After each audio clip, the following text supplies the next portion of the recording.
ধ্বংসস্তূপে পরিণত হয়েছে ধানমন্ডি ৩২। আজও দিনভর চলছে ভাঙচুর।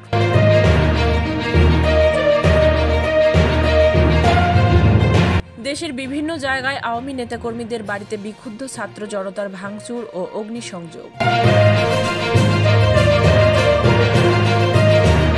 রাবির ৪টি হল ও একটি স্কুলের নাম পরিবর্তন করেছে শিক্ষার্থীরা।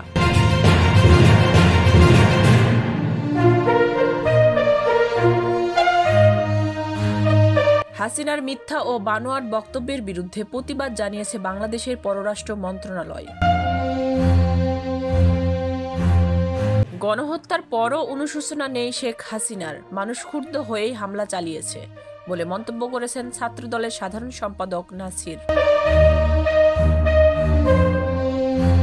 বিচারের দাবিতে শাহবাগ মোড় অবরোধ করেন জুলাই বিপ্লবের স্বজনহারা পরিবার। প্রধান উপদেষ্টার বিশেষ সহকারী হলেন সাংবাদিক মনির হায়দার।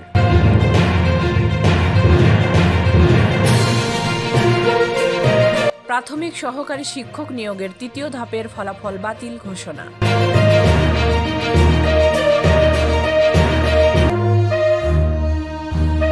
৩২ নম্বর বাড়ি ভাঙবার উস্কানি শেখ হাসিনা স্বয়ং দিয়েছেন, তার ভাষণ দেবার সিদ্ধান্তই ছিল উস্কানিমূলক বলে মন্তব্য করেছেন ফরহাদ মাজহার। রাশিয়ায় মানব পাচারকারী চক্রের মূল হোতা তামান্না জেরিন বিমানবন্দর থেকে আটক।